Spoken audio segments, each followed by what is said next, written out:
So learning outcome 7 is a formula. So the symbol for heat energy is a capital E for the energy bit, and then what we call a subscript H. Right, so a kind of small h, just kind of on the line. And then the formula is EH, right, heat energy, equals mass M times L, which is a new value that we're introducing. But when we introduce a new formula, we write down the formula, put it in a box so it stands out in your notes. You can use colour if you want to help you do that. And then we explain what each symbol means.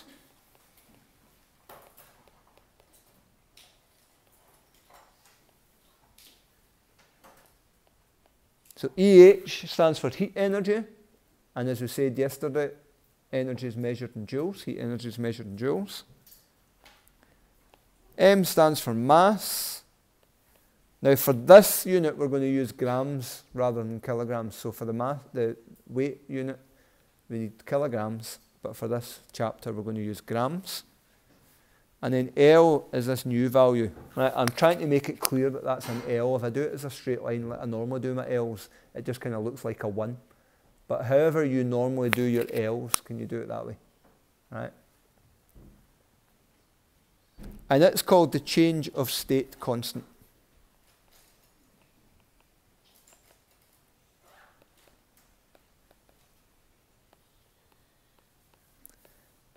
And it's measured in joules per gram.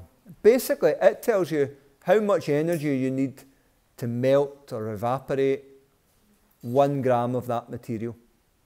And you're not expected to memorize them. They're given in tables. Okay? So when you're in an exam, you would get the values. If you're doing the questions at home, you can look up a table for the values of those. Right. So, example. So things tend to make more sense once you've seen some examples.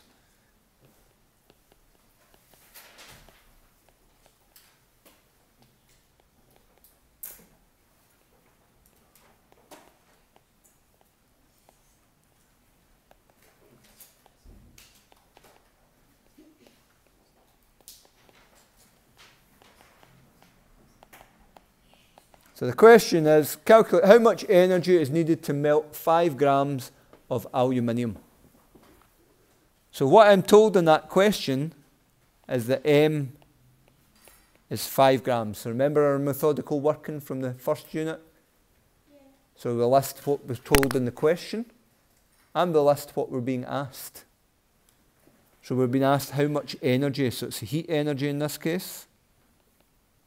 That's the only type of energy we've done anyway. So I'm told that M is 5, I'm told that I'm being asked to get EH. But I'm missing L, because if I look at the formula then, I say EH equals M times L. I then need to go and look up the table for L. So you would flick to the table, and I see there that the value for the change of state for aluminium changing from solid to liquid is 395. So I get that from the table. Sometimes it's mentioned directly in the question.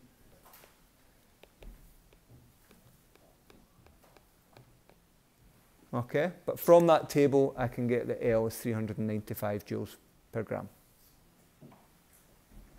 So now I can do my calculation. I know how much energy, that's what the change of state constant tells me, how much energy it takes to change 1 gram. Here I've got 5 grams, so I quite simply need 5 times as much.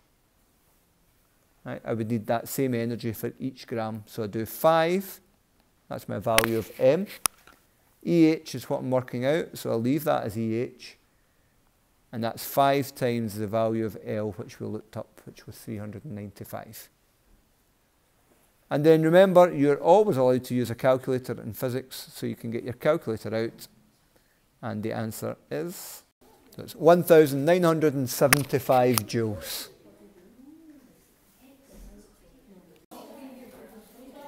So example 2.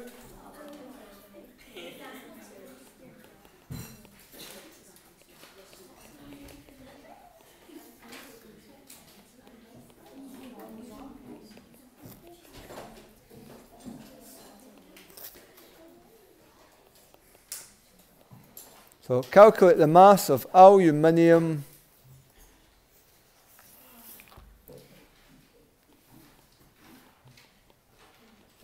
which would melt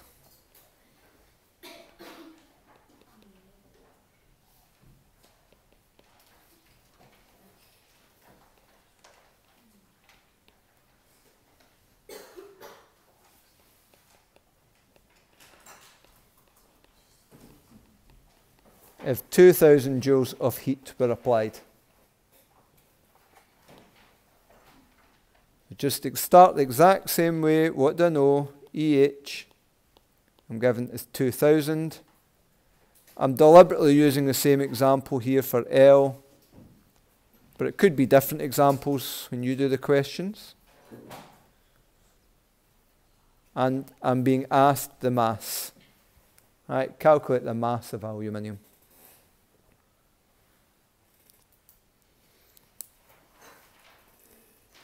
So all of that, just as before, listing all your variables, then writing out the formula as it's given, EH equals ML. So I'm not going to rearrange the formula. But this is where it goes a wee bit different, substitution. Still substituting any values I know, right, with our numbers. But what we get, it's a wee bit more unusual, is that the number we know is on the left-hand side. We're used to the letters being on the left-hand side. M is what I'm being asked. Don't put a question mark in your working, because it's dead easy then to get to the end and forget what it was you were working out. Leave it as an M. And L is 395. Okay, so I've now got to rearrange that into a final answer, which is M equals to something. Now M's on the right-hand side. I really want it on the left. So the first step, remember from our W equals mg calculations, just swap sides. I'm not doing anything fancy here at all. I'm just writing it the other way around. M times 395, oops, get it right, equals 2000. Okay, so there's no fancy maths involved there. How do I get M on its own? Well, currently it's M multiplied by 395. So I really want to get rid of that times 395. How do I do that? Justin? I divide both sides by 395 so that on the left-hand side, the times 395 and divided by 395 cancel out. If you multiply something by 6 and then divide it by 6, you'll get back to where you started. If you multiply by 23 and then divide by 23, you'll get back to where you started. So if you multiply by 395 and divide by 395, you'll be back where you started, which in this case is just M. And then you can get your calculator out and do 2000 divided by 395. And the answer, just rounding off a wee bit, is 5.06 grams. Now don't worry about how much rounding you have to do. We'll not worry about that until you get to third year.